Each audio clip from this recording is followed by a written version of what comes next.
Good afternoon. How you doing, Stephen? Good afternoon, Senator McCrory, Representative Curry, ranking members Bethel and McCarty, and other distinguished members of the Education Committee. I'm Steve Hernandez, the Executive Director of ConnCan, a statewide advocacy organization committed to building equitable and accessible educational opportunities for all Connecticut students. Today, I'll testify on House Bill 5436 on educator certification and Senate Bill 380 on school discipline. Every one of the over 512,000 students that arrive at a Connecticut school each morning deserve, in fact, depend on finding caring, committed educators that greet them ready to deliver robust, innovative, and engaging academic content. The relationship between student and teacher and the instructional practices that prepare our young people for a fulfilling and productive life are critical to ensuring that Connecticut continues to thrive.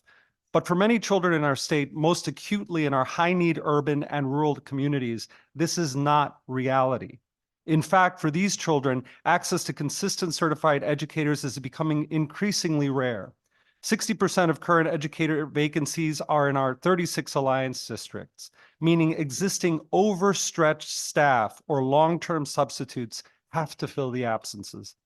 For our students, educators, and communities, this is not sustainable. And we, as the stewards of policy and resources, have an obligation to urgently reorganize our existing system, uncovering opportunities to innovate, attain, and attract and retain.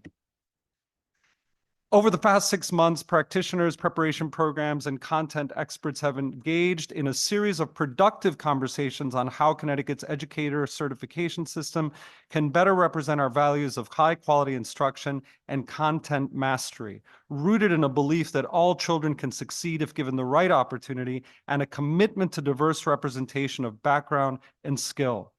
The CECC has done yeoman's work, and their interim findings maintain the urgency of the issue and set us on a multi-year course to innovate along with the profession rather than play chronic catch-up. Much of that work is represented in House Bill 5436. Firstly, the legislation creates a standards board led by educators whose role would be to make recommendations regarding the current and future needs of the education profession.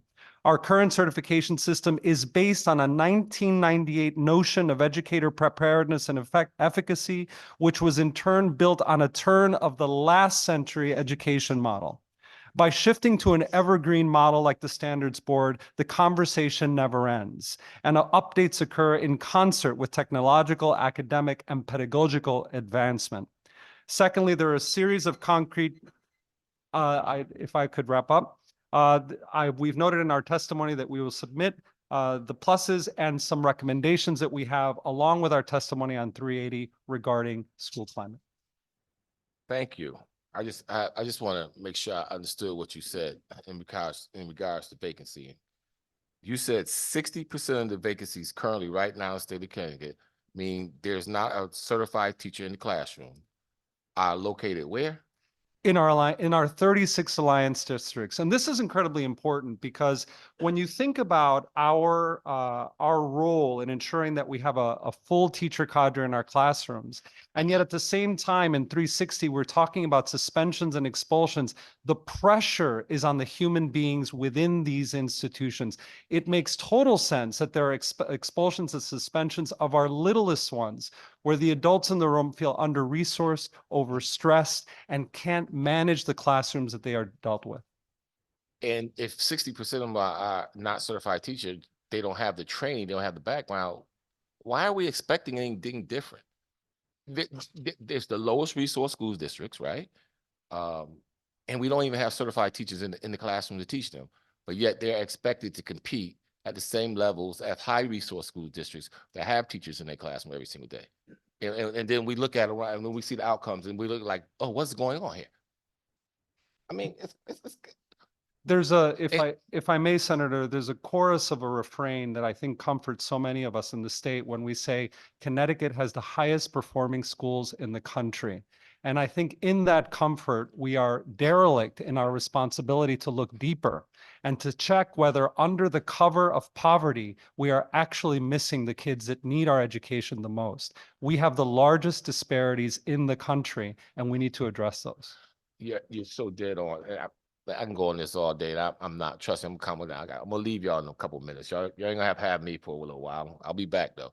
But eh, so again, what we're trying to do here is trying to get certified teachers into those classrooms where the need is so prevalent. And that's all you're trying to do, because the Right. data speaks to itself, and we know what it looks like. So Steve, I appreciate your advocacy and coming up here and speaking the truth to us policymakers. Representative McCarty. Thank you very much, Mr. Chairman, and welcome to education. Thank you, and I will look forward to reading your testimony. You said you submitted all the That's right. testimony. I have not had a chance to see it yet today, but I would like to go back, Steve, and recognize the work that the commission did. You were the former executive director on women, children, seniors equity opportunity. Did you hear the testimony of the last person that came forward to talk about how our survey, what we're trying to do to improve our school climate and have them tailored to, can you just speak a little more to how you believe that this plan can address all students? And she particularly pointed out the protective class. If you would like to comment on that, because I know you were one of the lead architect in helping us to really improve our school climate. And I'd like to give you that opportunity. And then thank you in your new role, because I know you also understand greatly how important it is to address the learning needs of all of our students in different settings throughout the state. Thank you, Thank you. Representative. Firstly, I'm so proud of the work of the collaborative, which includes so many of the practitioners that involve the Day of the Child and the Day of the Teacher. It's so important, the work that they're doing. I do want to mention, look to New London. And I want to say that because it's when you bring in innovation backed up by data and really take the pulse of the students and the adults in the institution. Thank you for your response. And I think that's important to clear up that that's the intent That's right. of these servers, to meet to really have a school nurturing climate that really speaks to all students in the school, and that we get that right with parental input and the development of the survey that I know you were very instrumental, and now TJ. So we appreciate it very much. And thank you for expanding upon it. Thank you, Representative. And if I may, thank you for noting the importance of protecting young people as well. And I did want to highlight, just based on what you just said, the notion of removing violent and sexual nature from the cause for suspension and expulsion of our littlest ones. It's so incredibly important that we understand that that language in that part of the bill is developmentally inappropriate for children.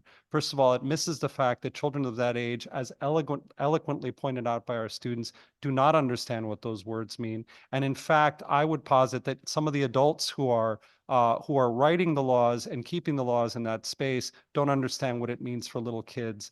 So I'm glad that that's been removed. Now, causes physical harm. I just want to note a word of caution, because I worry that causes physical harm could be interpreted too broadly.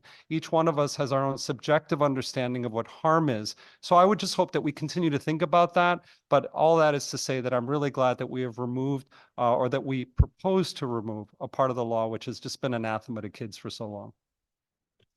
And thank you for that. And if you have any additional suggestions as you go through, please send them up forward. Thank you. We're a Thank you. resource to you. Thank you.